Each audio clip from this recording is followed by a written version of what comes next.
All right, hello everybody. We're going to continue looking at Marine Corps weapons as depicted in the game Squad from the perspective of me, a prior service Marine, armor, who I worked on a lot of these weapons. I have a lot of hands-on experience with these weapons and have a little bit of experience shooting them as well. So today we're going to be looking at the M240 Bravo slash the Golf. Now I see here that this is labeled as an M240 Golf. Um, but this is in the infantry configuration because it's my understanding that the M240 Golf is typically going to be vehicle mounted. But I was doing some research, and it does seem that the Marine Corps actually does use a lot of M240 Golfs in the infantry, where they've retrofitted it kind of to the M240 Bravo infantry configuration. So I'm going to kind of use M240 Bravo and Golf interchangeably here. And actually, I wonder if makes me wonder if a lot of guns that I worked on when I was in the Marine Corps, I might have assumed they were M240 Bravos, but they might have actually been Golf models. That being said, I did work on a lot of Golf models, a lot of vehicle mounted M240s.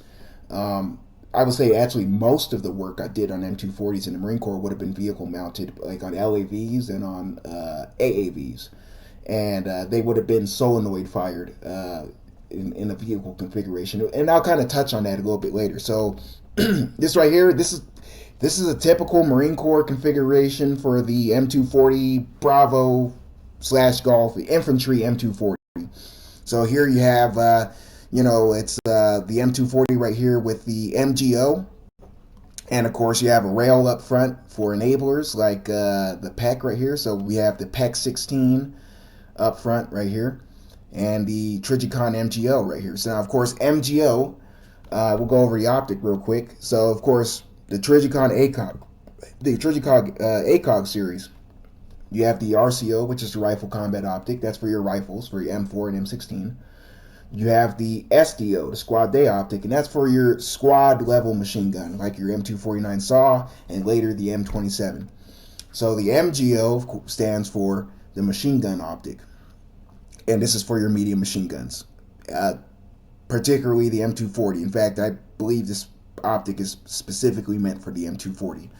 And so it's an ACOG, but it's optimized for use on the medium machine gun. So of course the bullet drop right here is calibrated for 7.62 NATO for the barrel length of the M240, and I believe it's also a 4-power optic, and it has the typical chevron with the post and the range markers for everything beyond that as well. Now for that dot in the middle, same. I think it's the same thing with the RCO. I don't believe it normally has a dot in the middle, but I'm not sure. I don't have a whole lot of time looking through the glass on an MGO because whatever shooting I did with M240s when I was in the Marine Corps would have been on tripods and would have been with the iron sights. So I actually never shot with the MGO on it. uh, and of course, right here you have right here on the bipod. Now you have this 50 round nutsack right here for the belt. I'm not sure how typical the nutsack is. Now keep in mind, I'm not an infantryman. I wasn't a machine gunner. I wasn't an O3 or anything like that. So dudes who actually carried these and used these in the infantry configuration, I'm not sure what they did. I always assumed that they carried just a belt, like a starter belt hanging off the gun. And when they get into contact, they just have an A gunner, link them up with the 100 round belts. But I could be wrong because my experience with the gun, shooting off the tripod, we just had the box laying on the ground next to it with a belt, and the A gunner's just feeding the belt. So I never mess with nutsacks. I know they exist, but I never mess with them, so I don't really know how prevalent they are or what context they should be used in. But using a nutsack here on the infantry configured 240 does seem appropriate. That's when you would want to use it, right? And this probably is about a starter belt. So you have the 240 right here. You have the MGO with the pick rail on top, which you could put things like an RMR, a red dot on top as well. And so let's go ahead and take a look at this weapon in the 3D viewer, get a closer look at it. And the 3D model they have here is the M240 Bravo, right? So without the optic. And of course, this is typical. When I was in, I saw pretty much all PEG 15s. But I know the Marine Corps does use a lot of PEG 16s as well. But this would have been more typical with what I saw. Now, one thing about the 240 Bravo is that it's not a squad weapon. It's really kind of like a platoon level weapon. In fact, sometimes you would have like a weapons squad or a weapons platoon that will have 240 Bravos. So you wouldn't see a 240 Bravo really integrated into a normal Marine Corps rifle squad. Now, of course, a typical Marine Corps rifle squad is going to be 13 men. At least when I was in, we were still using the 13-man squad, which was established in 1944. And I think the Marine Corps, I think they just changed it. I know a couple years ago they went to a 15-man squad, but then they changed their mind and went back to 13. So I don't really know what the Marine Corps is doing now. This whole force redesign 2030 stuff they're doing is changing everything. But when I was in a few years ago, it was a 13-man squad. 3 fire teams of 4 men plus 1 squad leader. And and the automatic weapon in the squad would have been the saw, and that's what the saw is meant for. In fact, the Army actually calls the saw gunner the automatic rifleman, which is reflected in this game. They call it the automatic rifleman as well. This game is kind of really designed around the U.S. Army kind of system for the squads. But yeah, as an automatic rifleman for the saw, and of course, the automatic rifle, the IAR that replaced the saw in the Marine Corps, is now being used in those squads. So this wouldn't be integrated into a normal squad. Now, of course, in this game, it's going to be integrated into a normal squad because you have 9-man squads in this game. Like I said, this game is very much based on the U.S. Army doctrine, and then you have the option to select the M240. I believe but it is limited. I believe only so many per team. So I think they did a good job actually making this effectively a platoon kind of weapon in the game. So let's go from back to front. So in the back right here, you have your typical buttstock right here. It's a solid buttstock and it has a hydraulic buffer in it.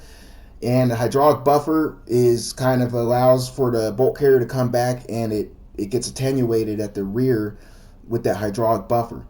Now, you would think that's a complicated mechanism, but actually I don't really remember there being a lot of issues with it. So from what I understand, it seems like it's pretty reliable design, even though you would think that a hydraulic buffer in a gun would be kind of complicated. And of course here, I just love the detail they put here. The latch right here. This is the latch that holds the stock onto the receiver. So when you disassemble the gun, you press this latch, the stock slides off of the receiver. You can see that the stock is kind of it's kind of like slides in, it slots into the receiver there. And then you would also push this pin out right here to take the trigger group and the trigger sear out. And you could pull that charging handle back and take out all the guts of the gun. Take the recoil spring out first, and then you take out all the guts in the gun.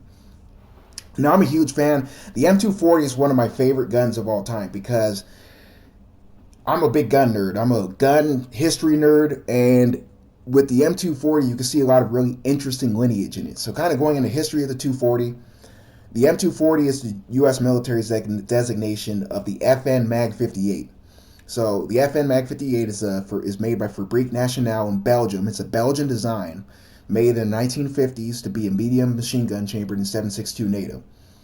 And it's very popular. It's one of the most popular medium machine guns in the world. In fact, you can actually see in this game a lot of other allied forces like the British and the Canadians. They use some variant of the Mag 58. Pretty much all of NATO uses some kind of Mag 58 variant, and even a lot of non-NATO countries. So the U.S. military adopted it and called it the M240, and these other countries have their own designations for it as well. I believe the Canadians call it the C9, the Brits call it the L7, I think.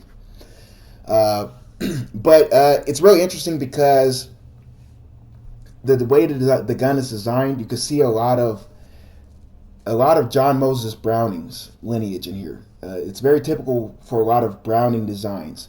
If you look at like the M1919 30 caliber machine gun, the M1918 BAR, the M2 50 cal, even the water cooled M1917 Browning machine gun, 30 caliber machine gun, you can see that the way that this gun is constructed is very similar to that. Now, what does John Browning have to do with FN, with Fabrique Nationale? Well, when he was alive and designing guns, he actually had a very close relationship with Fabrique Nationale. And FN was actually one of the major manufacturers of Browning designs. FN made a lot of BARs and M1919s and 50 cals and all kinds of other Browning weapons. The Browning High Power was made by FN, the pistol, and actually they even have that pistol in this game. And I'll take a look at that some other time as well, in addition to the 50 cal. But so John Browning, with that close relationship he had with FN, even though this gun was designed after John Browning has passed, you can see a lot of kind of Browning typical designs, like the way the receiver's designed. So this receiver, unlike the M249 SAW, which is also an FN creation, the 240 right here has it's a receiver that's riveted and welded together, but it's, instead of it being made out of sheet metal like the SAW, is actually like plates of steel. I forgot what the thickness is, but pretty thick steel plates that are constructed into this kind of box shape.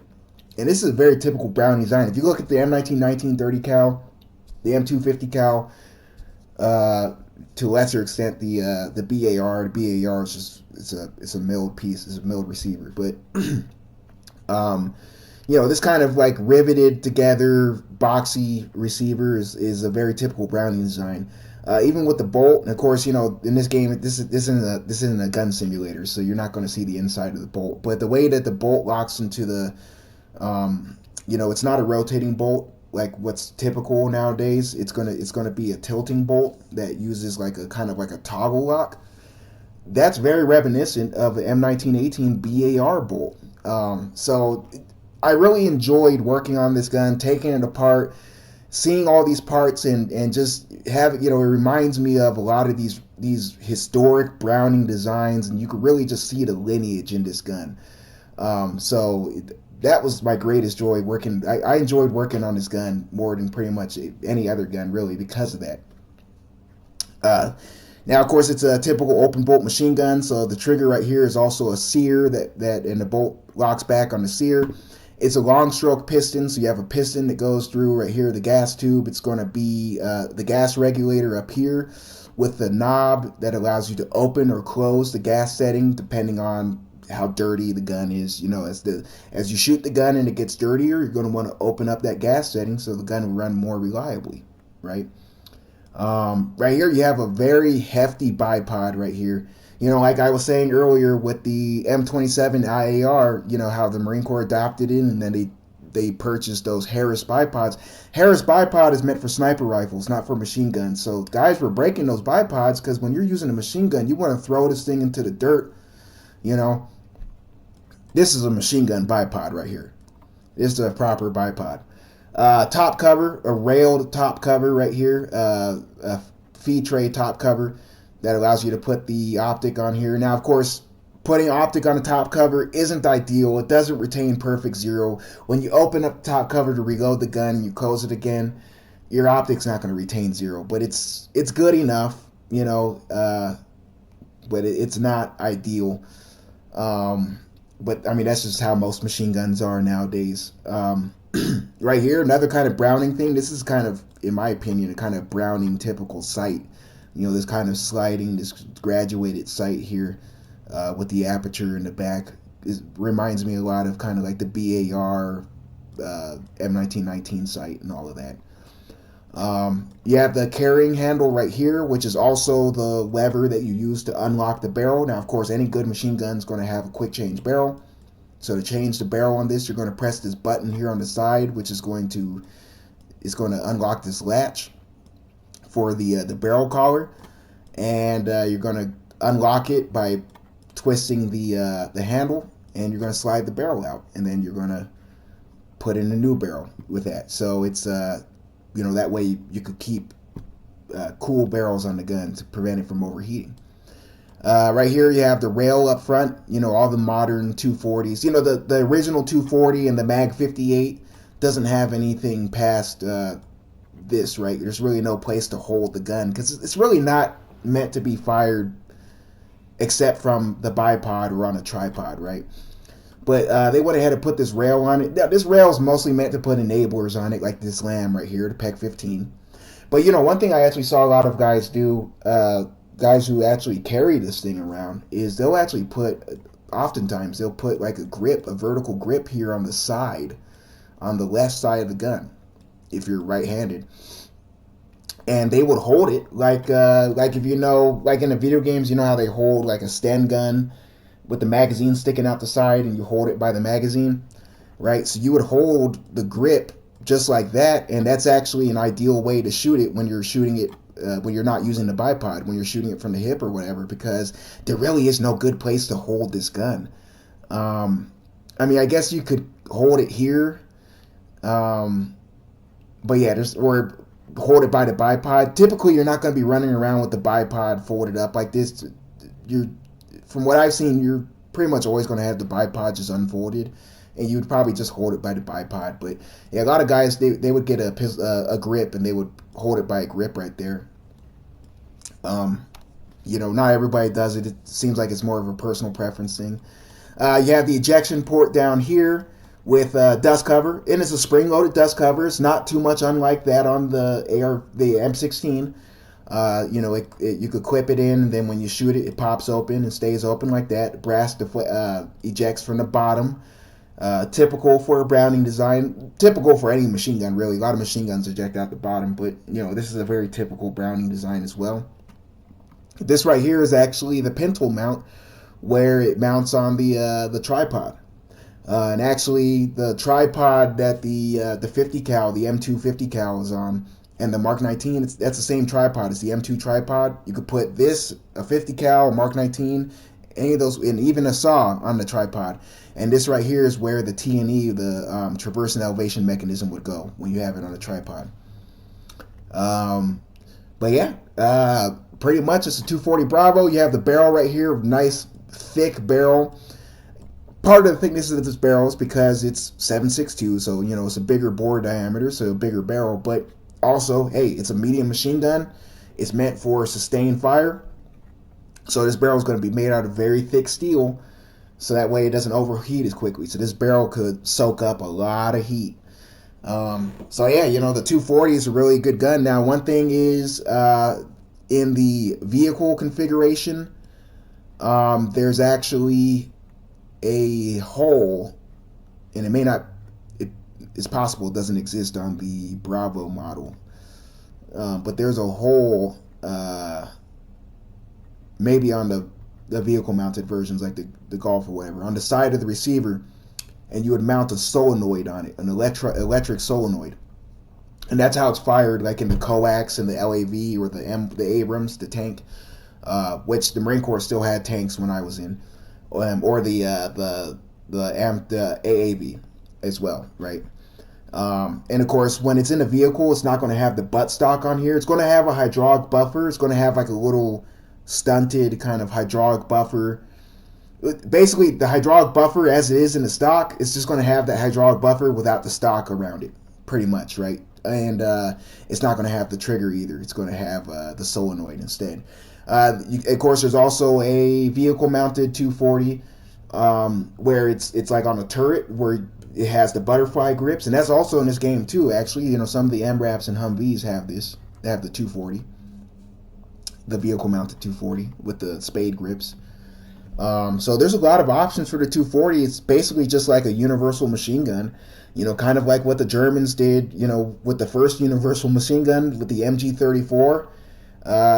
This is basically, the modern day. It's not even modern day. I mean, this is from the 1950s, but we're still using it nowadays. It's the same concept, the universal machine gun concept. Same thing with the PKM. Same thing with, the MG3. Pretty much all modern machine guns take after that. But yeah, this is the legendary M240. Let's see how it shoots. Let's do a little bit of shooting here with it. So, shooting it off the bipod. Now, of course, it's going to be more accurate when you're shooting it off the tripod, right? But, this is how you shoot it off the bipod. And reloading the gun. Yeah, you have that dust cover or the feed tray cover right there. So yeah, it looks like he's doing a good job reloading the gun. Of course, the bolt was locked back as well. If the gun were empty, he would lock the bolt back manually. But yeah, pretty much the M240 right here, the M240 Bravo, one of my favorite machine guns of all time. Um, I actually still kind of work with these a little bit. I actually work for a subcontractor that makes parts for this gun. It's still in production. U.S. military and allied nations still use it. So it's always fun when I'm at work and I get to see some components that we're machining or that we're making on the hardware press or whatever, and it's like, hey, I've messed with that. That's a very familiar component. So yeah, I love the M240. Real cool gun.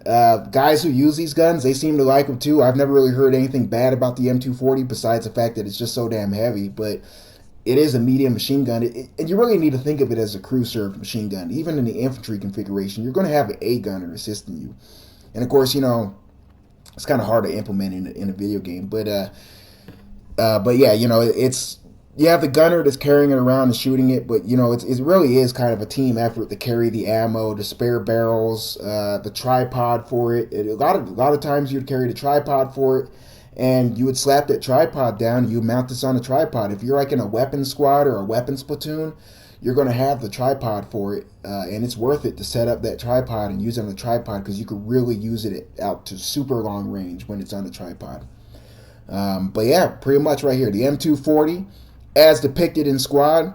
I think they did a good job at modeling this gun.